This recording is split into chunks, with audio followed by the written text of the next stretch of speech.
अस्सलामुअलैकुम, आप देख रहे हैं सच न्यूज़ और मैं हूं एहसन रजा और मैं हूं उरूज फातिमा। इब्तदा है रब्बे करीम के नाम से जो तमाम जहानों का मालिक है। ए अल्लाह अपने रसूल सल्लल्लाहु अलैहि वसल्लम और उनकी आल के सदक़े हमें हर किस्म की वबा और आफात से महफूज फरमा, आमीन। और आपको बताएं कि वफाकी वजीर बहरी अमूर अली ज़ैदी ने उज़ैर बलोच, बल्दिया फैक्ट्री और निसार मुराई की JITs को जाली करार देते हुए चीफ जस्टिस ऑफ पाकिस्तान से आज खुद नोटिस लेने का मुतालबा कर दिया है। अली ज़ैदी का कहना है कि जो रिपोर्ट सिंध हुकूमत ने जारी की उसमें पहली वाली रिपोर्ट में बहुत फर्क है। सिंध हुकूमत ने जानबूझकर कुछ लोगों के नाम रिपोर्ट से हटाए। वफाकी वजीर बहरी अमूर अली ज़ैदी ने वफाकी वजीर इत्तलात शिबली फराज के हमरा प्रेस कॉन्फ्रेंस करते हुए कहा कि लोग वजीर बनने के बाद दीगर तरीकों से रकम बटोरते रहते हैं। JIT रिपोर्ट के सफ़ा नंबर 7 में उज़ैर बलोच फरियाल तालपुर से मुलाकात की बात करते हैं और आखिरी सफ़े पर कहते हैं कि खदशा है मुझे और अहले खाना को जान से मार दिया जाएगा। नंबर 7 में उज़ैर बलोच साहब फरमाते हैं, सेनेटर यूसुफ बलोच के कहने पर वजीर आला सिंध कायम अली शाह और फरियाल तालपुर से मिला, अपने खिलाफ हेड मनी खत्म करवाने का कहा, जो कि फरियाल तालपुर और आसिफ अली जरदारी के कहने पर खत्म कर दी गई। और आखिरी पेज पर बयान हल्फी में उज़ैर जान बलोच फरमा रहे हैं, क्योंकि सारे इंकशाफात कर लिए उन्होंने। उसके बाद उन्होंने कहा मुझे खदशा है कि इन इंकशाफात के बाद मुझे और मेरे घर वालों को जान से मार दिया जाएगा। वफाकी वजीर ने कहा मुझे रिपोर्ट देने से इनकार कर दिया था। इस रिपोर्ट में जिसमें 4 आदमी का दस्तखत है, फ्रेंड्स के नाम लिखे हुए हैं। पहले 6 नाम, इसमें से एक नाम डॉक्टर जुल्फ़िकार तालपुर साहब का भी है, अब्दुल कादिर पटेल साहब का भी है, डॉक्टर निसार मुराई का भी है, सेनेटर यूसुफ बलोच का भी है और शर्जील मेमन का भी। ये 6 नाम लिखे हुए, 4 आदमी ने साइन किया हुआ। और जो रिलीज करी रिपोर्ट इन्होंने, उसमें जो फ्रेंड्स हैं, उस फ्रेंड्स में नाम ही शुरू होते हैं हबीब जान और हबीब हसन और सैफ अली खान जो उनकी वकील भी हैं, उनसे। वो 6 नाम इसमें नहीं है। इसे कहते हैं जो कल रात को नबील गबूल साहब टीवी पे कह रहे थे कि इस रिपोर्ट में मिसिंग चीजें हैं, इसलिए साइन कर दी थी उन दोनों ने। अली ज़ैदी ने चीफ जस्टिस सुप्रीम कोर्ट से अपील की कि इस मामले का सख्त नोटिस लें। चीफ जस्टिस तमाम दस्तखत कुनंदा को बुलाएं और रिपोर्ट से मुतल्लिक पूछें। जिन लोगों का कत्लों में नाम है वो आज भी पार्लियामेंट में घूम रहे हैं। चीफ जस्टिस सुप्रीम कोर्ट का ताल्लुक कराची से है, उन्होंने यहाँ का हाल खुद देखा है। तर्जुमान सिंध हुकूमत मुर्तजा वहाब कहते हैं कि उज़ैर बलोच केस में 7 मेंबरान पर मुश्तमिल JIT तश्कील दी गई। अली ज़ैदी ने कहा कि उनके पास 4 दस्तखत वाली रिपोर्ट है। सिंध हुकूमत ने तमाम मेंबरान के दस्तखतों के साथ JIT रिपोर्ट पब्लिक करने का वादा पूरा किया। अली ज़ैदी मन घड़त दस्तावेजात बनाने की कोशिश कर रहे हैं। अली ज़ैदी साहब एक जिम्मेदार ओहदे पर फाइज हैं, वफाकी वजीर हैं। क्या वफाकी वजीर विदाउट सिग्नेचर डॉक्यूमेंट्स को फ्लोर ऑफ द हाउस पर लहरा सकता है? क्या वो इतने बड़े बड़े संगीन इल्जामात एक सादे कागज के बेसिस पर कर सकता है? और फिर वो कहता है नहीं मेरे पास 4 दस्तखत वाली चीजें। इस तरह के कागजात तो पता नहीं कितने माजी में क्रिएट किए गए लोगों को बदनाम करने के लिए, सियासी लीडरशिप को बदनाम करने के लिए। लेकिन डॉक्यूमेंट सरकारी वही होता है, JIT की हैसियत उसे ही हासिल है जिसके ऊपर स्टैंप लगी हुई होती है, दस्तखत होती है। जो ऑफिशियल डॉक्यूमेंट है वो पब्लिक कर दिया गया as per the commitment of Sindh government. और उसके ऊपर जो बातें अली ज़ैदी साहब ने पाकिस्तान पीपल्स पार्टी की आला क़यादत के लिए की, वो सब की सब गलत थी, झूठ थी, बेबुनियाद थी। कराची की इंसदादी दहशतगर्दी की अदालत ने ताजिर के अगवा, बराए तावान और कत्ल केस में लियारी गैंग वॉर के सरगुना उज़ैर बलोच पर फर्द जुर्म आयद कर दी। उज़ैर बलोच को अदालत में चेहरा ढांप कर और हथकड़ी लगाकर पेश किया गया। JIT रिपोर्ट मंजर आम पर आने के बाद लियारी गैंगवार के सरबराह उज़ैर बलोच की मुश्किलात में इजाफा हो गया। लियारी गैंगवार के सरबराह उज़ैर बलोच को अदालत में चेहरा ढांप कर और हथकड़ी लगाकर पेश किया गया। कमरा अदालत में फाजिल जज ने उज़ैर बलोच को फर्द जुर्म पढ़कर सुनाई और कहा कि आप पर अब्दुल समद के अगवा, बराए तावान और कत्ल का इल्जाम है। फर्द जुर्म में कहा गया है कि उजैर बलोच ने 10 लाख रुपए तावान तलब किया और 70,000 रुपए लेने के बावजूद ताजर को कत्ल कर दिया। फर्द जुर्म सुनाते हुए फाजिल जज ने उजैर बलोच से सवाल किया कि क्या आप अपना जुर्म कबूल करते हैं। अदालत के कटहरे में मौजूद उजैर बलोच ने नफी में सर हिलाकर सेहत जुर्म मानने से इनकार कर दिया। अदालत ने मुजरिम के इनकार पर तफ्तीशी अफसर और गवाहान को नोटिस जारी कर दिए। उजैर बलोच की पेशी के मौका पर सेंट्रल जेल में कायम इंसदाद दहशतगर्दी की अदालत में रेंजर्स की भारी नफरी तैनात थी। मुकदमा में उजैर बलोच का भाई जुबैर बलोच और दीगर गिरफ्तार हैं। दीगर मुल्ज़िमान पर पहले ही फर्द जुर्म आयद की जा चुकी है। अदालत ने समाअत मुलतवी कर दी। इस्लामाबाद एहतिसाब अदालत ने तोशाखाना केस में नवाज शरीफ की गिरफ्तारी के लिए इश्तिहार जारी करने का हुक्म दे दिया। इश्तिहार अवाम मकाम पर चस्पा के लिए जाएं। नवाज शरीफ 17 अगस्त को अदालत में पेश होकर सफाई का बयान दें। साबिक सदर आसिफ अली जरदारी की गिरफ्तारी के लिए वारंट नैब को इरसाल कर दिए गए। अदालत ने साबिक वज़ीर आज़म की तलबी के लिए इश्तिहार अवामी मकामात पर चस्पा करने का हुक्म दे दिया। एहतिसाब अदालत के हुक्म जारी किए गए इश्तिहार में लिखा गया है कि अदालत इस बात पर मुतमईन है कि मुल्जिम इस केस में मफरूर है, इसलिए नवाज शरीफ को इश्तिहारी करार देने की कार्रवाई की जा रही है। अहाता अदालत में जिस्मा इश्तिहार में लिखा गया है कि नवाज शरीफ रेफरेंस का जवाब देने के लिए 17 अगस्त को अदालत के सामने पेश हूँ। इसी रेफरेंस की समाअत के दौरान एहतसाब अदालत ने साबिक सदर आसिफ अली जरदारी के वारंट गिरफ्तारी भी नैब को अरसाल कर दिए। 3 जून को एहतसाब अदालत ने मज़कूरा रेफरेंस में आसिफ जरदारी की हाजिरी से इस्तिस्ना की दरख्वास्त मुस्तरद कर दी थी। आज केस की समाअत के दौरान भी साबिक सदर और पाकिस्तान पीपल्स पार्टी के शरीक चेयरमैन आसिफ अली जरदारी अदालत में पेश नहीं हुए, जिस पर अदालत ने उनके काबिल जमानत वारंट गिरफ्तारी जारी कर दिए। अदालती वारंट के मुताबिक आसिफ जरदारी 50,000 रुपए के जमानती मचलकों और एक जामिन के साथ अदालत में पेश हूँ। अगर वो पेश नहीं होते तो उन्हें गिरफ्तार करके पेश किया जाए। वाज़ेह रहे कि इस रेफरेंस में आसिफ अली जरदारी, नवाज शरीफ और यूसुफ रजा गिलानी शरीक मुल्जिम हैं। उन पर तोशाखाने की कीमती गाड़ियाँ तोहफे में लेने का इल्जाम है। लाहौर हाई कोर्ट ने आमदन से ज्यादा साजात केस में शहबाज शरीफ की अबूरी जमानत में 16 जुलाई तक तौसी कर दी है। जस्टिस सरदार अहमद नहीम की सरबराही में 2 रुकनी बेंच ने आमदन से ज्यादा साजात केस की समाअत की। अदालत ने इस्तफसार किया कि शहबाज शरीफ की कोरोना रिपोर्ट तो नेगेटिव आ गई है, फिर वो क्यों नहीं आए। शहबाज शरीफ के वकील ने बताया कि तिब्बी माहिरीन के मुताबिक कोरोना की 2 रिपोर्ट्स नेगेटिव आई तो मरीज को सेहतयाब समझा जाता है। शहबाज शरीफ की तबीयत मुकम्मल ठीक नहीं है। अदालत ने करार दिया कि नैब ने तो ऑप्शन दिया है, मुस्तकिल हाजिरी मुआफी मंजूर करके केस चला लेते हैं। दलाइल के बाद अदालत ने शहबाज शरीफ की जानिब से दायर हाजिरी से इस्तिस्ना की दरखास्त मंजूर करते हुए अबूरी जमानत में 16 जुलाई तक तौसी कर दी। शहबाज शरीफ ने आमदन से जायद साजात केस की इंक्वायरी में गिरफ्तारी के खदशे के पेश नजर हाई कोर्ट में दरखास्त जमानत दायर की थी। गुज़िश्ता समाअत पर भी कोरोना मुस्बत आने की वजह से शहबाज शरीफ अदालत में पेश नहीं हुए। मौजूदा दौर में मईशत की बुरी हालत है। हुकूमत की माफिया की सरपरस्ती कर रही है। नून लीग के रहनुमाओं ने हुकूमत के खिलाफ चार्जशीट सुना दी। कहा आवाम के साथ खड़े हैं, हुकूमत की करप्शन और नाअहली बेनकाब करते रहेंगे। लीगी रहनुमाओं की हुकूमत पर वार, मौजूदा हुक्मरानों को माफिया का सरपरस्त करार दे दिया। पाकिस्तान मुस्लिम लीग नून के रहनुमा ख्वाजा आसिफ ने एहसन इकबाल के हमरा इस्लामाबाद में प्रेस कॉन्फ्रेंस करते हुए कहा कि हुकूमत माफिया की सरपरस्ती कर रही है, महंगी बिजली होती जा रही है, मईशत के हालात अबतर हैं, सूरत हाल मजीद गंभीर होगी। जब हम बिजली के मंसूबे लगा रहे थे तो मौजूदा वजीर आजम बिल जला रहे थे। अब हुकूमत कह रही है कि सीपैक पाकिस्तान का मुस्तकबिल है। हमारे मंसूबों का इफ्तिताह करके क्रेडिट लिया जा रहा है। बिजली की किल्लत जो है वो हमारी इकोनॉमिक जो है जो अबतर हालात हैं हमारी मईशत के, उसमें और ज्यादा इजाफा होगा, सूरत हाल और गंभीर हो जाएगी। जितने वादे थे कंटेनर पे, पहले जरा थोड़ा दूर लगा सुप्रीम कोर्ट के बाद, फिर इस गेट के पास इनका कंटेनर लगा रहा। हमें भी आवाज आती थी कि मासूफ उस वक्त क्या फरमा रहे थे और आज क्या फरमा रहे हैं। हो सकता है उनकी याददाश्त जो है कमजोर हो।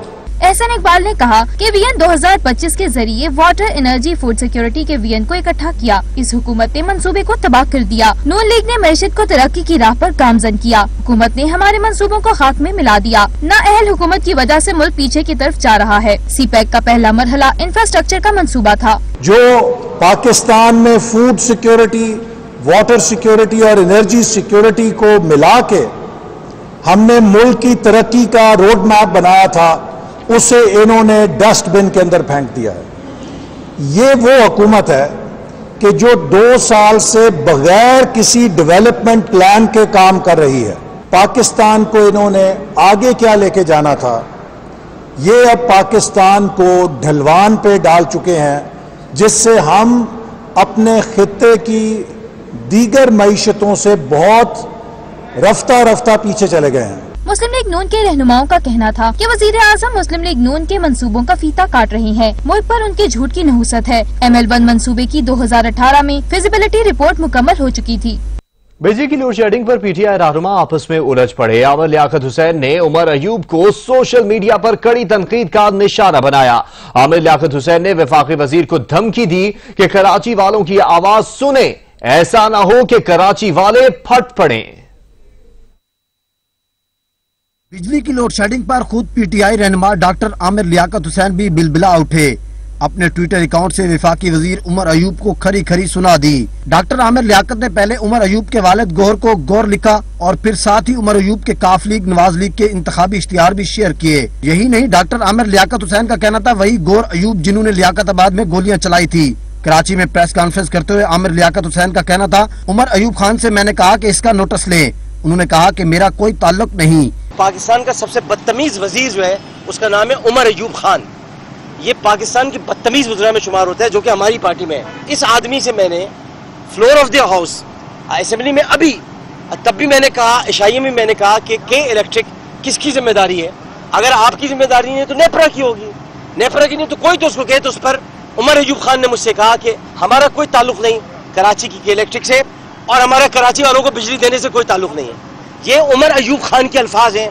आमिर लियाकत हुसैन ने मजीद कहा कि कराची की बिजली से तहरीक इंसाफ को बदनाम कर रहे हैं। इनसे कोई सवाल नहीं करेगा, ये इनकी खाम ख्याली है। कराची के मसाइल अगर हल नहीं हुए तो हम खामोश नहीं बैठेंगे। उन्होंने मजीद कहा कि 2 दिन हो गए कराची वाले परेशान हैं, फ्लैट्स के अंदर पानी तक नहीं है। कराची का सबसे बड़ा मसला सीवरेज और पानी बिजली है। कराची वालों की अक्सरियत जनरेटर से महरूम है। उन्होंने वफाकी वजीर को धमकी दी कि कहीं ऐसा ना हो कराची वाले फट पड़े। कराची में जहां राजा अजहर जैसे कारकुन हैं, वहां कराची से डॉक्टर आरिफ अलवी सदर भी हैं। उन्होंने सदर पाकिस्तान को मुखातिब करते हुए कहा कि अलवी साहब, आपके कराची में 2 दिन से लाइट नहीं, अगर हमारा वफाकी वजीर भी नहीं सुनेगा तो किससे कहेंगे। Air marshal Arshad Malik retirement के बाद भी चीफ एग्जीक्यूटिव PIA रहेंगे। वजीर आजम की सदारत होने वाले काबीना इजलास में मंजूरी दे दी। काबीना ने पायलट्स की मशकूक डिग्रियों की जांच पड़ताल जल्द मुकम्मल करने की हिदायत कर दी। वजीर आजम इमरान खान की जेर सदारत वफाकी काबीना का इजलास हुआ, जिसमें 16 निकाती एजेंडे समेत मुल्की सियासी, माशी और कोरोना वबा के बाइस पैदा सूरत हाल पर गौर किया गया। काबीना ने अरशद मलिक को PIA का चीफ एग्जीक्यूटिव तैनात करने की मंजूरी देते हुए फैसला किया कि अरशद मलिक रिटायरमेंट के बाद भी PIA के चीफ एग्जीक्यूटिव रहेंगे। एयर मार्शल अरशद मलिक 12 जुलाई को पाकिस्तान एयरफोर्स से रिटायर हो जाएंगे। इजलास में वफाकी काबीना को मशकूक डिग्रियों वाले पायलट्स के मामले पर तफसीली ब्रीफिंग दी गई। ब्रीफिंग में बताया गया कि जाली और मशकूक डिग्रियों वाले पायलट्स को ग्राउंड कर दिया गया है, जिस पर काबीना ने पायलट्स की मशकूक डिग्रियों की जांच पड़ताल जल्द मुकम्मल करने की हिदायत कर दी। अमेरिका में PIA की मलकियती रूजवेल्ट होटल की निजकारी रोकने की दरख्वास्त पर इस्लामाबाद हाई कोर्ट ने डेप्यूटी अटॉर्नी जनरल को हुकूमत से हिदायत लेकर अदालत को आगाह करने की हिदायत कर दी है। केस की समाअत जस्टिस आमिर फारूक ने की। डेप्यूटी अटॉर्नी जनरल राजा खालिद महमूद अदालत के रूबरू पेश हुए और मौक़िफ़ अपनाया कि PIA की मलकियती होटल रूजवेल्ट की निजकारी नहीं हो रही, जिस पर अदालत ने इस्तफसार किया कि आप तहरीरी बयान देना चाहेंगे। डेप्यूटी अटॉर्नी जनरल ने कहा कि हुकूमत से पूछकर ही अदालत को आगाह करूंगा। दरख्वास्त गुजार की जानिब से कहा गया कि हर दौरे हुकूमत में रोजवेल्ट को बेचने या निजकारी की कोशिश की गई। जुल्फी बुखारी रोजवेल्ट को फ्रंटमैन के जरिए सस्ते दामों खरीदना चाहते हैं। अदालत हुकूमत को रोजवेल्ट होटल को बेचने या निजकारी से रोकने का हुक्म जारी करे। अदालत ने केस की समाअत 15 जुलाई तक मुलतवी कर दी। इस्लामाबाद से टोरंटो पहुंचने वाला कौमी एयरलाइन का एक और फजाई मेजबान लापता हो गया। फजाई मेजबान इमिग्रेशन होने के बाद अचानक से होटल से गायब है। PIA जराये के मुताबिक कौमी एयरलाइन की फ्लाइट का फजाई मेजबान टोरंटो में गायब हो गया। Flight steward Yasir PK 781 Toronto पहुंचा था और अपने होटल से गायब हो गया। इस हवाले से कनाडा के स्टेशन मैनेजर ने एयरपोर्ट अथॉरिटी को इत्तला दे दी है। इंतजामिया का कहना है कि फजाई मेजबान यासिर के खिलाफ ज़ाब्ते की कार्रवाई की जाएगी, जबकि PIA इंतजामिया ने कैनेडियन इमिग्रेशन अथॉरिटी को भी यासिर से मुतालिक आगाह कर दिया है। इससे पहले भी PIA समेत दीगर एयरलाइंस का क्रू अमला लंदन, फ्रांस, अमरीका समेत मुख्तलिफ मुमालिक में गायब हो चुका है। अब बात करेंगे आटा बहरान और आटे की कीमत की। तो पाकिस्तान तहरीक इंसाफ के अब तक के दायरे हुकूमत में गुज़िश्ता एक क़िस्म में गंदम के आटे की कीमतों में 65% इजाफा हुआ। सितंबर 2018 से अब तक 20 किलो आटे के थैले की कीमतों में 430 रुपए तक इजाफा हो चुका है। कामरान चौधरी रिपोर्ट करेंगे। तब्दीली सरकार को आए 2 साल होने को हैं, मगर अवाम से किए गए वादे वफा न हो सके। महंगाई की चक्की में पिसती अवाम को 2 वक्त की रोटी के लाले पड़ते जा रहे हैं, मगर सरकार है कि वही वादे वही तकरीरें।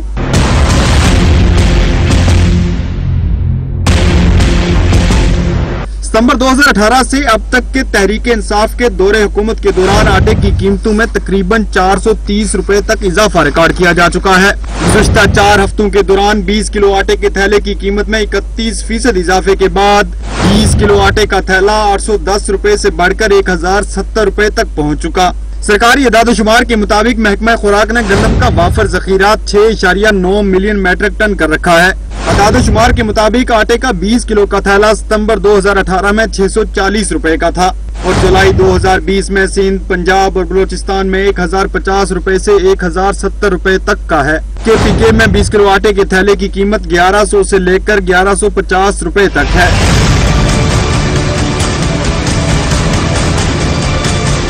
अगर हुकूमती फैसलों का जायजा लिया जाए तो 11 साल में पहली मरतबा हुकूमत ने 3 मिलियन मैट्रिक टन गंदम दरामद करने का फैसला भी किया, जबकि ECC भी 0.5 मिलियन मैट्रिक टन गंदम की दरामद की इजाजत दे चुकी है। सरकारी अदाद-ओ-शुमार के मुताबिक पाकिस्तान ने 2009 से 2018 तक 8.386 मिलियन मैट्रिक टन सरप्लस गंदम बरकरार रखी। सरकारी अदाद-ओ-शुमार के मुताबिक मुल्क में 10 साल के दौरान 249.556 मिलियन मैट्रिक टन गंदम पैदा हुई, जबकि मकामी सतह पर 241.17 मिलियन मैट्रिक टन गंदम इस्तेमाल की गई। पाकिस्तान ने गुज़िश्ता 10 साल में 10.5 मिलियन मैट्रिक टन गंदम बरामद की, जबकि सिर्फ 1 मिलियन मैट्रिक टन गंदम दरामद की गई। तमाम तर इक़दामात के बावजूद सूबाई और वफाकी हुकूमतें ताहाल कीमतों को कंट्रोल करने में नाकाम रही। कामरान चौधरी, सच न्यूज, इस्लामाबाद। बलोचिस्तान में आटे का बहरान फिर सर उठाने लगा। कोयटा समेत सूबे भर में मुनाफाखोरों ने आटे की कीमतों में मजीद इजाफा कर दिया है। इस पर रिपोर्ट कर रहे हैं अब्दुल गनी काकड़। वादी कोयटा और बलूचिस्तान के दीगर इलाकों में हुकूमती अदम तवज्जुही के बायस यूं तो दीगर अशयाए ज़रूरिया की कीमतों में बेतहाशा इजाफे से शहरी पहले ही मुश्किलात का शिकार थे, मगर मुनाफाखोरों ने आटे की कीमतों में भी मजीद मनमाना इजाफा कर दिया है। कोयटा के ओपन मार्केट में 2200 रुपए के हिसाब से फरोख्त होने वाले फी 50 किलोग्राम आटे के एक तेले की कीमत बढ़ाकर 2800 रुपए मुकर्रर कर दी गई है। अक्सर दुकानों में सरकारी नरखनामे भी अवेजा नहीं किए गए हैं। बड़े बड़े ताजिर हैं या डीलर वो मुनाफाखोरी कर रहे हैं, वो अपने फसल स्टोर करके ज्यादा महंगे बेचने के लिए कर रहे हैं। और गवर्नमेंट को ये चाहिए गरीबों को रिलीफ दें, गरीबों को कुछ पहुंचे, गरीबों को कुछ नहीं पहुंच रहा है। गवर्नमेंट इन चीज़ों पे नज़र रखे कि कहाँ कहाँ रुकावटें हैं, कौन कौन इसको ब्लैकमेल करता है, कौन कौन हुकूमत को परेशान करता है। तो गवर्नमेंट की नज़र में तो होता है, लेकिन अगर गवर्नमेंट एक्शन नहीं लेती तो फिर तो ये हर बंदे की अपनी मर्जी है, वो अपनी मर्जी करता है। इधर दूसरी जानिब फ्लोर मिल्स एसोसिएशन के मुकामी रहनुमा अब्दुल अली कहते हैं कि आटे की कीमतों में इजाफे की एक अहम वजह गंदम की अदम दस्तियाबी है, क्योंकि निजी फ्लोर मिल्स पर ओपन मार्केट से गंदम की खरीदारी पर पाबंदी आयद की गई है। काली बेड़े जो है न अभी भी मुकम्मल खुराक में है और कुछ ऐसी चीजें वो कसदन ही करते हैं कि कहीं गंदम खराब करके आगे पीछे करके, ताकि उसमें उनकी करप्शन ज़ाहिर न हो जाए। अगर कोई नाजायज़ करते हैं प्राइसेस के हवाले से तो उनके खिलाफ कार्रवाई की जाए। तो इसका मकसद है कि गवर्नमेंट भी इस चीज में जो है ना वो एहसास नहीं है। आटे की कीमतों में इस्तेहकाम लाने के लिए सूबाई महकमा खुराक की जानिब से भी ताहाल कोई कदम नहीं उठाया गया है। यही वजह है कि सूबे में आए रोज आटे की कीमतों में इजाफा किया जा रहा है। कैमरामैन अली खान के साथ अब्दुल गनी काकड़, सच न्यूज, कोयटा। पेशावर में महंगाई का जिन बेकाबू हो गया। मुर्गी की कीमतों में मजीद 20 से 30% इजाफा कर दिया गया। मजीद जानेंगे इस पर हमारे नुमाइंदे वाजिद शहजाद से। जी वाजिद। आज बिल्कुल मुल्क के दीगर शहरों की तरह पेशावर में भी अशिया खुर्दनोश और दीगर अशिया की जो है कीमतें आसमान से बातें करने लगी हैं। मैं इस वक्त मौजूद हूँ पेशावर की एक सबसे बड़ी मार्केट जिससे मुर्गी की जो खरीदो फरोख्त है वो की जाती है। अगर मेरा कैमरामैन बताता चले तो वो ये मार्केट है जहाँ पर रश तो दिखाई नहीं दे रही, लेकिन दुकानदार हजरात भी ऐसे ही बैठे हुए हैं। वजह ये है कि पहले तो एक गर्मी है, गर्मी की वजह से जो ख़रीदार है वो यहाँ पर आ नहीं पा रहे, और दूसरी वजह यह है कि जो मुर्गी की कीमतें हैं उनको पर लग चुके हैं। जो होल सेल का यहाँ पर काम किया जाता है, इसके अलावा अगर मैं कीमतों के हवाले से बताता चलूँ तो आज मुर्गी का जो कीमतें हैं वो 231 तक जा पहुँची है।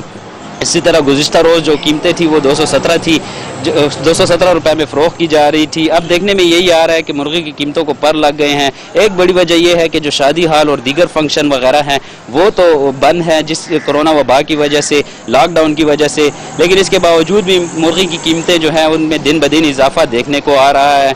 यहाँ पर हमारी डीलर हजरात से बात हुई तो उनका यही कहना है कि जो मुर्गी की पैदावार है वो यहाँ पर कम है। मुर्गी जो है पंजाब से आती हैं जिसकी वजह से वो यहाँ पर जो महंगे दाम है वो यहाँ पर फ़रोख्त करते हैं। कीमतें तो बढ़ा दी गई हैं लेकिन शहरियों परेशान दिखाई दे रहे हैं। शहरियों का यही कहना है कि महंगाई को कंट्रोल करें। इंतज़ामिया से मुतालबा किया है कि जो महंगाई की कीमतें हैं उनको कंट्रोल किया जाए, जिसकी वजह से उनको शदीद मुश्किलात का सामना करना पड़ रहा है। दूसरी जानिब शहरियों ने यह भी मुतालबा किया है कि जो डीलर हजरात हैं, डीलर हजरात भी इस जो कीमतें हैं उनको कम किया जाए ताकि उनको ज़्यादा से ज़्यादा रिलीफ मिल सके। जी शुक्रिया वाजिद शहजाद। लाहौर में सब्जियों के दाम आसमान से बातें कर रहे हैं। टमाटर 120 और प्याज 80 रुपए फी किलोग्राम में फरोख्त किया जा रहा है। इसी हवाले से मजीद जानते हैं हमारे नुमाइंदे सैयद वकार हुसैन से। जी वकार। जी बिल्कुल, आटा और चीनी महंगी होने के बाद अब सब्जियों की कीमतों को भी पड़ लगी हैं और सब्जियों की जो कीमतें हैं वो आसमान से बातें कर रहे हैं, जिसकी वजह से आम शहरियों को शदीद दुश्वारी का सामना करना पड़ता है। ज़ाहिर बात है कि रोजाना की बुनियाद पर सब्जी शहरियों की जरूरत होती है, लेकिन सब्जी महंगी होने की वजह से शहरी शदीद परेशान है। मैं एक सब्जी की शॉप पर मौजूद हूँ, आप मेरे पीछे देख सकते हैं कि यहाँ बाकायदा तौर पर खरीदार मौजूद हैं जो यहाँ सब्जियाँ खरीद रहे हैं, वो नहायत ही परेशान है। जो टमाटर है उसकी जो कीमत है वो 120 रुपये फी किलोग्राम में वो फरोख्त किया जा रहा है। इसके अलावा गोभी, अदरक, नींबू और जो आलू है वो 60 रुपये फी किलोग्राम में फरोख्त किया जा रहा है। इसके अलावा जो प्याज 40 रुपये फी किलोग्राम में फरोख्त की जा रही थी अब वो 60 रुपये फी किलोग्राम में फरोख्त की जा रही है, जिसकी वजह से शहरियों को शदीद परेशानी का सामना करना। मेरे पास इस वक्त शहरी मौजूद है, मुझसे बातचीत करते हैं। जी अभी बताइएगा कि टमाटर की कीमतें अचानक बढ़ गई हैं। 15 दिन पहले 20 रुपये फी किलोग्राम में फरोख्त हो रहा था, अब 120 रुपये बिक रहा है। हाँ जी बिल्कुल सही कह रहे हैं। अब ये सारी मोनोपोली है जी, ये जो मुनाफाखोर जो है कोई सारे बस आपस में मिली भगत से सारा काम हो रहा है। यहाँ पे हुकूमत की कोई रट नजर नहीं आ रही, हुकूमत पूरी तरह नाकाम हो चुकी है। जी आपने सुना कि खरीदारों को ये कहना है कि हुकूमत पूरी तरह से नाकाम हो चुकी है क्योंकि वो सब्जियों की कीमतों को कंट्रोल बिल्कुल नहीं कर पा रही। मेरे पास इस वक्त और भी खरीदार मौजूद हैं। जी आप ये बताइएगा कि क्या कहना चाहेंगे? तमाम सब्जियां महंगी हो गई। पहले आटा चीनी की कीमतों में इन्होंने इजाफा किया है, अब देख लें अब सब्जी महंगी हो गई है। टमाटर पहले 40 रुपए किलो था, फिर 60 रुपए हो गया है, अब देखेंगे 100 रुपए किलो हो गया है। ये सब देख लें साजिश है, ज्यादा से ज्यादा रेट कर रहे हैं। टमाटर 120 रुपए में बिक रहा है, अब 120 रुपए टमाटर हो गया। पहले देख लें सस्ता था, 40 रुपए था, अब 60 रुपए, उसके बाद 120 रुपए हो गया है। जी आपने सुना कि खरीदार कितने परेशान दिखाई दे रहे हैं और खरीदार हुकूमत से सिर्फ एक ही मुतालबा कर रहे हैं कि वो सब्जियों के दाम नीचे लाने के लिए ठोस इकदाम करें। सही, बहुत शुक्रिया वकार। हुकूमती इकदाम और यूटिलिटी स्टोर्स कॉरपोरेशन के दावों के बावजूद सरकारी स्टोर्स पर चीनी का बहरान खत्म न हो सका। बेशतर यूटिलिटी स्टोर्स पर चीनी नायाब होने की वजह से शहरी मार्केट से महंगे दामों चीनी खरीदने पर मजबूर हो चुके हैं। इस पर मजीद बात करेंगे कामरान चौधरी से। जी कामरान। जी बिल्कुल, इंतजामिया के दावों के बावजूद जो है वो यूटिलिटी स्टोर्स पर चीनी जो है वो दस्तयाब नहीं हो सकी। इस्लामाबाद के बेशतर यूटिलिटी स्टोर जो है वहाँ पे चीनी जो है वो नायाब हो चुकी है। यूटिलिटी स्टोर इंतजामिया की जानब से ये दावे ज़रूर किए जा रहे हैं कि बर वक्त जो है वो चीनी की खरीदारी कर ली गई है और जल्द ही जो है वो इस पर काबू पा लिया जाएगा जो चीनी का बहरान यूटिलिटी स्टोर्स पर है। ताहम उसके बावजूद जो है वो बेशतर यूटिलिटी स्टोर जो है वो इस्लामाबाद में वहाँ पे जो है वो चीनी दस्तयाब नहीं है। मैं इस वक्त अपारा मार्केट में सबसे बड़े यूटिलिटी स्टोर पे मौजूद हूँ। यहाँ पे भी जो है वो चीनी जो है वो दस्तयाब नहीं है और यहाँ पे जो हुकाम है उनका ये मौक़िफ़ है कि चीनी की जो सप्लाई है वो दोपहर तक आती है और शाम को ख़त्म हो जाती है। थोड़ा सा कोटा जो है वो फ्राहम किया जाता है यूटिलिटी स्टोर्स कॉरपोरेशन की जानिब से, जितने भी बड़े यूटिलिटी स्टोर्स हैं। तो चीनी का जो बहरान है वो ताहाल मौजूद है और चीनी सरकारी यूटिलिटी स्टोर्स पर ना होने की वजह से जो है वो मार्केट में भी चीनी की कीमतों में जो है वो इजाफा देखने में आया है। 81 रुपये से लेकर 85 रुपये तक फी किलो तक जो है वो चीनी मार्केट में बिक रही है और यहाँ पे जो सरकारी रेट है यूटिलिटी स्टोर्स पर वो 68 रुपये फी किलो है। तो अदम दस्तियाबी की वजह से जो है वो जितने भी शहरी हैं उनको जो है वो मार्केट से चीनी जो है वो खरीदना पड़ती है, जिसकी वजह से जो है वो चीनी महंगे दामों वो खरीद रहे हैं। और शहरियों ने हुकूमत से मुतालबा किया है कि इस बहरान को जल्द से जल्द खत्म किया जाए ताकि यूटिलिटी स्टोर से जो है वो सस्ते दामों चीनी जो है वो खरीद सकें। शुक्रिया कामरान चौधरी। बात करेंगे कोरोना की और कोरोना के खिलाफ किए जाने वाले इकदामात की, मगर एक ब्रेक के बाद हमारे साथ रहिएगा। के बाद आपको बताएं कि कोरोना के खिलाफ जंग में मुल्क भर के अस्पतालों को मजीद तिब्बी सामान से लेस कर दिया गया। अस्पतालों में 1227 ऑक्सीजन बेड्स फराहम कर दिए गए। इस पर रिपोर्ट करेंगे सजाद काज़मी। कोरोना के खिलाफ जंग में अस्पतालों की इस्तेदाद कार में इजाफा हो गया। National command and operation centre के इजलास में चीफ सेक्रेटरीज की जानिब से स्मार्ट लॉकडाउन के हवाले से ताज़ा तरीन सूरत हाल, PPEs, मास्क, कोरोना वबा के फैलाव की सूरत हाल और अस्पतालों में रैंप अप प्लान का जायजा लिया गया। National command and operation centre को बताया गया कि वज़ीर-ए-आज़म इमरान खान की हदायत की रोशनी में कोरोना वायरस के मरीजों के बेहतर इलाज मुआलजे के लिए मुल्क के मुख्तलिफ अस्पतालों को मजीद 1227 ऑक्सीजन बेड्स दे दिए गए हैं। आजाद जम्मू कश्मीर को 80 ऑक्सीजन बेड्स फराहम किए गए, जिनमें Abbas institute of medical science के 20 बेड्स, DHQ भिम्बर के 20 बेड्स और CMH मुजफ्फराबाद के 20 बेड्स शामिल हैं। बलूचिस्तान में फातिमा जिन्ना अस्पताल को 100 ऑक्सीजन बेड्स दे दिए गए, जबकि गिलगित बल्तिस्तान के हेल्थ केयर सिस्टम में मजीद 100 ऑक्सीजन बेड्स शामिल किए गए हैं। खैबर पख्तूनख्वा को 320 ऑक्सीजन बेड्स दे दिए गए, जिनमें पेशावर इंस्टीट्यूट ऑफ कार्डियोलॉजी के 220 बेड्स और 4 सदा अस्पताल के 70 बेड्स शामिल हैं। पंजाब को 330 ऑक्सीजन बेड्स फराहम किए गए, जिसमें एक्सपो सेंटर लाहौर के 280 और सोशल सिक्योरिटी अस्पताल लाहौर के 70 बेड्स शामिल हैं। सिंध में अब्बासी शहीद अस्पताल को मजीद 70 बेड्स दिए गए। इसी तरह इस्लामाबाद को 227 ऑक्सीजन बेड्स फराहम किए गए, जिसमें पॉली क्लिनिक अस्पताल के 13 बेड्स, पिम्स अस्पताल के 152 और CD अस्पताल के 59 बेड्स शामिल हैं। सज्जाद काज़मी, सच न्यूज, इस्लामाबाद।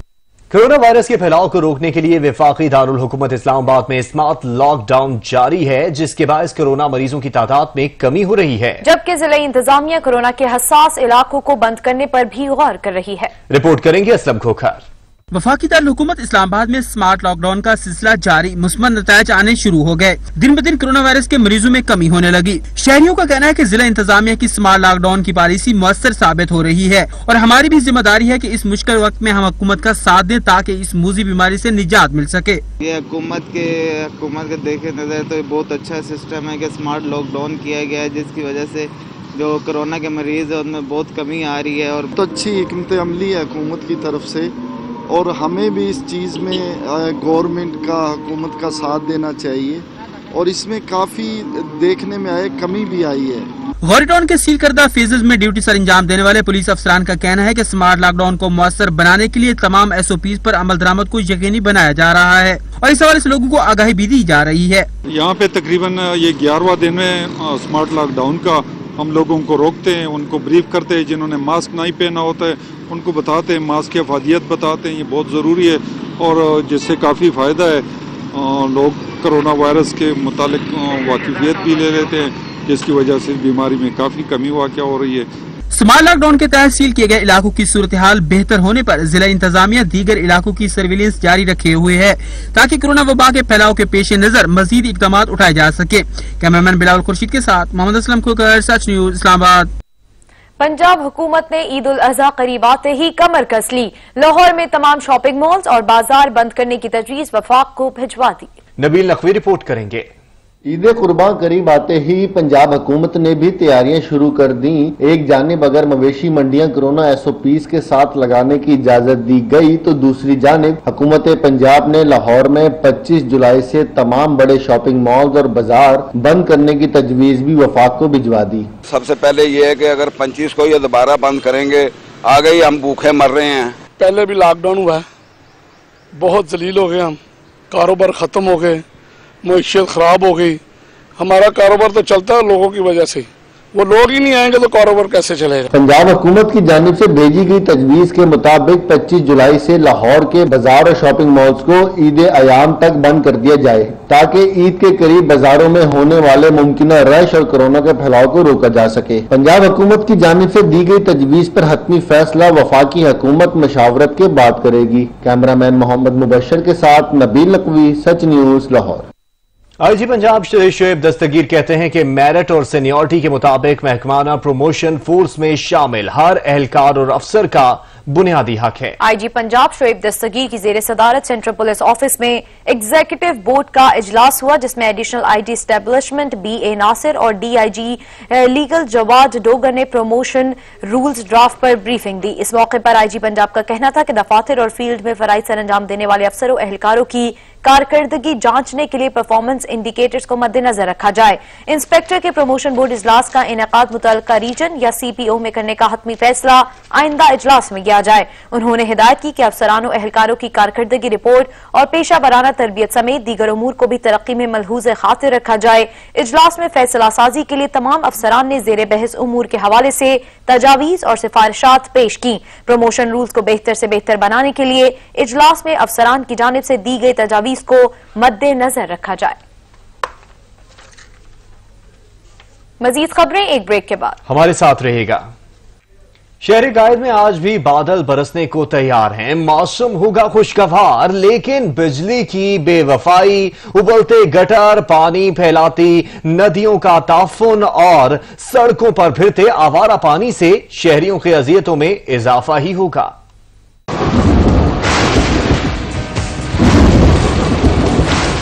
मौसम का हाल बताने वालों ने आज भी कराची में मूसलाधार बारिश की नवीद सुनाई है। इंतजामिया की बेहिसी के बायस रहमत जहमत में तब्दील हो चुकी है। खुशगवार मौसम से लुत्फ अंदोज होने के अरमान ठंडे पड़ चुके हैं। घंटों ट्रैफिक की बंदिश, बिजली की आनियां जानियां, गंदगी से भरे नाले और सड़कों पर बहते सीवरेज के पानी से शहरियों की खुशियां मान पड़ गई हैं। तेज हवा और बारिश के बायस गिरने वाले दरख्त ताहाल सड़क पर पड़े हैं। हुकूमती और इंतजामी एहलकारों की बेहिसी अरूज पर है। महकमा मौसमियात के मुताबिक शहर कैद में मतला अबर आलूद और गरज चमक के साथ मजीद बारिश होने का इम्कान है। शहर कैद में शुमाल मगरब से हवाएं 10 किलोमीटर फी घंटा की रफ्तार से चल रही हैं, जिनमें नमी का तनासब 69% है। शहर में गुज़श्ता रोज कम से कम दर्जा हरारत 30.5 डिग्री सेंटीग्रेड रिकॉर्ड किया गया, जबकि आज ज्यादा से ज्यादा दर्जा हरारत 37 डिग्री सेंटीग्रेड तक रहने का इम्कान है। शहर कायद में मानसून की पहली तूफानी बारिश के बाद शहर के मुख्तलिफ इलाकों में पानी अब तक जमा है।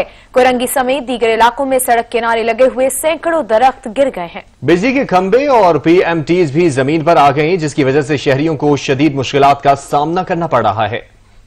कराची में मौसम गर्मा की पहली बारिश क्या हुई, शहरी इंतजामिया के पोल खुलकर सामने आ गए। शहर में निकासी आब के नाकिस इंतजामात के बायस शारा फैसल, कोरंगी समेत शहर की मुख्तलिफ शाराओं के कई मकामात पर कई घंटे गुजर जाने के बावजूद भी बरसाती पानी जमा है, जिसकी वजह से गाड़ियों में सफर करने वालों को शदीद मुश्किलात का सामना है। तूफानी बारिश के बाद जहां पानी जमा है तो वहीं पर गिरने वाले दरख्तों को भी अभी तक सड़कों से नहीं हटाया जा सका। हम इसी पेड़ के नीचे से 3 पुलिस वाले और चौथे हम खुद, जब हमने देखा कि आंधी आना शुरू हुई है तो हम लोग यहाँ से निकल के भागे। पुलिस वाले घर में घुसे हैं, हम जाके साइड में लगे।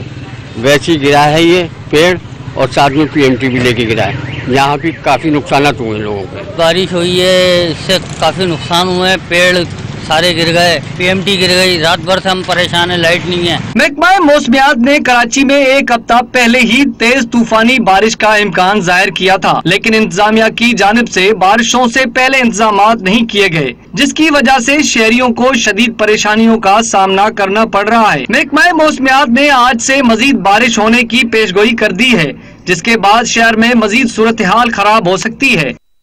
के इलेक्ट्रिक की मेहरबानियों से रोशनियों का शहर कराची अंधेरों में डूब गया। लोड शेडिंग के सताए शहरियों ने अनोखा अंदाज अपनाया। शहरियों ने मौसीकी की धुन पर गाकर एहतजाज रिकॉर्ड कराया। वालों से अल्लाह बचाए, बिजली वालों से अल्लाह बचाए, वालों से अल्लाह बचाए, बिजली वालों से अल्लाह बचाए, जैसी वालों से अल्लाह बचाए, बिजली वालों से अल्लाह बचाए, जैसी वालों से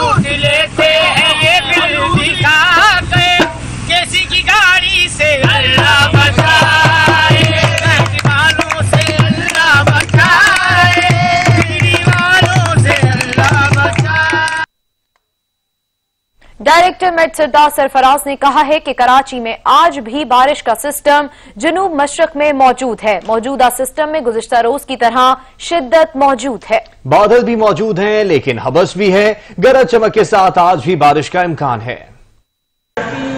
वेदर सिस्टम तकरीबन उसी जगह पे मौजूद है, कराची के जनूब मशरक पे मौजूद है और अगर आप एग्जैक्ट कहें तो ठठौर वदीन के बिल्कुल जनूब में मौजूद है और कल की इंटेंसिटी की तरह मतलब उसी इंटेंसिटी के साथ मौजूद है। और इस वक्त तो मौसम आपके सामने पार्टी क्लाउडी है लेकिन हब्स भी बहुत है, तो party cloudy and humid day है लेकिन दोपहर के बाद चांसेस हैं कि दोबारा बिल्डअप हो रेन और गरज चमक के साथ बारिश का इम्कान है आज भी। और वही है कि किसी जो शहर के जनूबी हिस्से हैं और मशरकी हिस्से हैं उनमें ज़्यादा बारिश होने का इम्कान है क्योंकि सिस्टम जनूब मशरक में मौजूद है तो इस तरफ पास करेगा तो उस एरिया में ज़्यादा बारिश होने के इम्कान है। लेकिन ये कुछ कह नहीं सकते, किसी जगह में हल्की बारिश होती है, कहीं मॉडरेट होती है, हैवी मानसून की बारिश ऐसे ही होती है। सिस्टम जो ये है लो प्रेशर एरिया, इसको निकलने में 2 दिन लगेंगे यहाँ से ना कम अज़ कम, क्योंकि बहुत स्लो मूविंग वो है सिस्टम। तो आज का दिन भी रहेगा ये और कल का दिन भी, तो आज भी ये स्पेल हो जाए आफ्टरनून में, फिर रात में भी हो सकता है और फिर कल भी हो सकता है ये। तो अभी कल शाम तक जाके ना ये सिस्टम कराची के इस एरिया से आगे निकलेगा वेस्ट की तरफ या फिजल आउट हो जाएगा या ये कि ओमान के साइड की तरफ निकलेगा तो फिर मौसम बहाल होगा परसों से। पतंग की डोर फिरने से शाहदरा की 6 साला हरीम फातिमा की हलाकत के खिलाफ तहरीक इल्तवा पंजाब असम्बली में जमा करा दी गई। मुत्तफिक नून के समीउल्लाह खान ने तहरीक इल्तवा जमा कराई। पंजाब भर में पतंगबाजी से शहरियों की हलाकतों में इजाफा रिकॉर्ड होने लगा। लाहौर में एक और नन्ही परी जान की बाजी हार गई। अफसोसनाक वाकये पर पंजाब असम्बली में करारदाद जमा कराई गई जिसमें मौक़िफ़ इख्तियार किया गया कि शाहदरा के रिहायशी मोहम्मद इमरान की 6 साला बेटी हरीम फातिमा शहरक पर डोर फिरने से जाँ बहक हुई। पुलिस हुकाम ने इस खूनी खेल को भी कमाई का जरिया बनाया हुआ है। पतंगबाजी से शहरियों की हलाकतों से अवाम में शदीद तशवीश और बेचैनी पाई जाती है।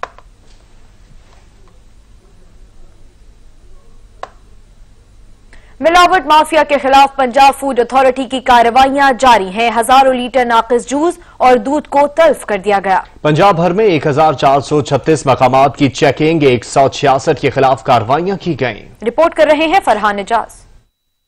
पंजाब फूड अथॉरिटी की मिलावट माफिया के खिलाफ कार्रवाइयां जारी। सूबा भर में 1436 मकामात की चेकिंग की गई। 7800 लीटर मुजरे सेहत जूस, 10,803 लीटर मिलावटी दूध, 301 किलो मुजरे सेहत गोश्त, 7,826 लीटर नाकिस पानी और 131 किलो घी तल्फ कर दिया गया, जबकि मिलावट करने पर मुकदमा भी दर्ज करवा दिया गया। DG food authority Irfan Memon के मुताबिक 34 पॉइंट सील 155 को भारी जुर्माने, 17 की प्रोडक्शन पर पाबंदी आयद की गई और सूबे के तमाम अजला में 13,51,408 रुपए की मालियत की इंतहाई नाकिस खुराक तल्फ कर दी गई। डीजी फूड अथॉरिटी का मजीद कहना था कि पंजाब के तमाम छोटे बड़े शहरों, कस्बों और दूर दराज के देहातों में यकसा निजाम से खुराक को चेक कर रहे हैं। हुकूमत पंजाब के विजन के मुताबिक अवाम तक मयारी खुराक की यकीनी फराहमी हमारा मिशन है। फरहान एजाज, सच न्यूज, लाहौर। ए वतन तूने पुकारा तो लहू खौल उठा, तेरे बेटे तेरे जांबाज चले आते हैं। 21 साल कबल दुश्मन ने मैली आंख से अर्ज़े पाक की तरफ देखा तो हवलदार लालिक जान ने दिफाए वतन के लिए अपने खून से वो दास्ताने शुजात रकम की कि दुश्मन पर आज भी लर्जा तारी है। हक के शहीदों, वफा की तस्वीरों, तुम्हें वतन की हवाएं सलामत करती। कारगिल मार्के में बहादुरी और शुजात की दास्तान रकम करने वाले कौम के अजीम सपूत हवलदार लालक जान शहीद का ताल्लुक गिलगित बल्तिस्तान के जिला गिजर के गांव हिंदूर से है। कारगिल जंग में जब दुश्मन अपने मजमूम मकासद के हसूल के लिए हमला आवर हुआ तो हवलदार लालक जान ने दुश्मन के खिलाफ रजाकाराना खिदमत पेश कर दी। अपनी यूनिट नॉर्दर्न लाइट इन्फेंट्री पहुंचे। हुक्म मिला तो दर्जन भर साथियों के साथ मशकूर नल्ला की पोस्ट पर बासियत पोस्ट कमांडर जिम्मेदारी संभाली। हवलदार लालक जान और उनके साथी 2 से 6 जुलाई तक दुश्मन के सामने सीसा पिलाई दीवार बने रहे। मनफी 30 दर्जा हरारत, जख्बस्ता हवाओं और जानलेवा जख्मों के बावजूद कमाल जुर्रत का मुजाहरा करते हुए मर्द मुजाहिद ने कई घंटे हल्की मशीन गन से दुश्मन को भारी नुकसान पहुंचाया। जुलाई 1999 को दिफाए वतन की अजीम फरीजा की अंजामदही में पाक फौज का ये बहादुर सबूत जाम शहादत नोश कर गया। हवलदार लालक जान की बहादुरी शुजात के इतराफ पर उन्हें निशान हैदर से नवाजा गया। सलाम करती हूँ राहे हक के शहीदों। जंग कारगिल के शहदा को खराज तहसीन पेश करने के लिए शहदा के गांव गजर और सवाबी में पुरवकार तकरीब का इनेकाद किया गया। आर्मी चीफ की तरफ से मेजर जनरल एहसान महमूद ने लालक चांद शहीद की कब्र पर फूलों की चादर चढ़ाई, शहदा की कब्रों पर फूल चढ़ाए और जबरदस्त खराज तहसीन पेश किया गया। ISPR के मुताबिक हवलदार लालक चांद शहीद निशान हैदर की 21वीं बरसी उनके आबाई गांव गजर में मनाई गई। कैप्टन कर्नल शेर खान शहीद निशान हैदर की 21वीं बरसी उनके गांव सवाबी में मनाई गई। तकरीबात में मुख्तलिफ शोबा हाई जिंदगी से ताल्लुक रखने वाले अफराद ने शिरकत की। शोहदा के लवाहिकीन ने कहा कि शोहदा ने अपनी जिंदगी कौम की खातिर कुर्बान कर दी। उनकी बेमिसाल जुर्रत और बहादुरी पर फख्र है। मौत है वो कौम की हयात है। आज बहुत फख्र महसूस करता हूँ कि अल्लाह ताला ने हमारे भाई को शहादत के अजीम रुतबे से सरफराज किया। शहीद जिंदा होते हैं और लोग इंस्पिरेशन हासिल करते हैं, खासकर नौजवान तबका। कर्नल शेर ने अपने आज को हमारे कल के लिए कुर्बान कर दिया। ये हमारा परचम जिसके तले हम खड़े हैं, ये शहीद ने 18,400 फुट बुलंदी पर लगाया। सलाम पेश करता हूँ सारी कौम को, खासकर पाक आर्मी के जवानों से लेकर जर्नल्स तक। चेयरमैन कश्मीर कमेटी शहरयार खान अफरीदी की वजीर आजम आजाद कश्मीर राजा फारूक हैदर खान से मुलाकात। दोनों रहनुमाओं ने मकबूजा कश्मीर की सूरत हाल पर इंतहाई तशवीश का इजहार करते हुए भारतीय मजालिम की शदीद मजम्मत की। वजीर आजम आजाद कश्मीर राजा फारूक हैदर खान और चेयरमैन कश्मीर कमेटी शहरयार खान आफरीदी ने मुलाकात में मकबूजा कश्मीर की सूरत हाल पर इंतहाई तशवीश का इजहार किया और भारत की तरफ से मकबूजा कश्मीर में मुजालिम और लाइन ऑफ कंट्रोल पर शहरी आबादी को निशाना बनाने की शदीद मुज़म्मत की। वजीर आजम आजाद कश्मीर का कहना था कि हिंदुस्तान तमाम तर कुव्वत इस्तेमाल करने के बावजूद कश्मीरियों के अज़्म से शिकस्त खा चुका। बशीर अहमद के कत्ल के बाद उनके नवासे की तस्वीर ने दुनिया को हिला कर रख दिया। चेयरमैन कश्मीर कमेटी शहरयार खान आफरीदी का कहना है कि हिंदुस्तानी फौज के जुल्म बर्बरियत पर हुकूमत पाकिस्तान ने दुनिया भर में आवाज उठाई। कश्मीरियों के हक के खुद इरादियत का मुकदमा हर फारम पर पूरी कुव्वत से लड़ते रहेंगे। वादी जन्नत नजीर में भारतीय फौज के हाथों कश्मीरियों की नस्ल कुशी का सिलसिला जारी है। दरिंदा सिफत भारतीय फौज ने रियासती दहशतगर्दी की ताजा कार्रवाइयों में मजीद 2 नौजवानों को शहीद कर दिया। मकबूजा कश्मीर में भारतीय फौज के हाथों आग और खून का खेल जारी है। आए दिन नौजवानों का कत्लेआम मामूल बना हुआ है। नाम नेहाद सर्च ऑपरेशन की आड़ में काबिज इंतजामिया ने सफाक एहलकारों को इंसानियत की तजलील की खुली छुट्टी दे रखी है। कश्मीरियों के घर मसमार कर दिए जाते हैं, मालो असबाब लूट लिया जाता है। खवातीन की बेहुरमती भारतीय फौज का शौर बन चुका है। घरों में दंदनाते घुसाने वाले भारतीय एहलकारों के खिलाफ मुजाहमत पर नौजवानों को गोलियां मार दी जाती हैं। वादी में जबरी पाबंदियां बदस्तूर कायम है। ग़िज़ाई अजनास की तरसील और इलाज मौलजी की सहूलियात पर पाबंदी आयद है। कारोबारी मराकज पर ताले हैं। इंटरनेट, मोबाइल फोन और लैंडलाइन सर्विसेज मुअत्तल हैं। इंसानी हकूक की आलमी तंजीमों को वादी से बेदखल कर दिया गया है। सहाफती सरगर्मियों पर भी पाबंदी आयद है। वादी में मोहलिक वबा के हमले भी जारी हैं, लेकिन काबिज इंतजामिया कश्मीरियों को इलाज और टेस्टिंग की सहूलियात फराहम नहीं कर रही। न जाने कितने अफराद अब तक कोरोना का निशाना बनकर दारे फानी से कूच कर चुके हैं। मकबूजा वादी की सहाफती बरादरी आजादी इजहार राय पर आयद पाबंदियों के खिलाफ सरापा एहतजाज बन गई है। सैकड़ों अफराद आजादी सहाफत के हक में सड़कों पर आ गए। मुजाहिरीन ने अक़वाम मुत्तहिदा से भारतीय मजालिम रुकवाने का मुतालबा कर दिया।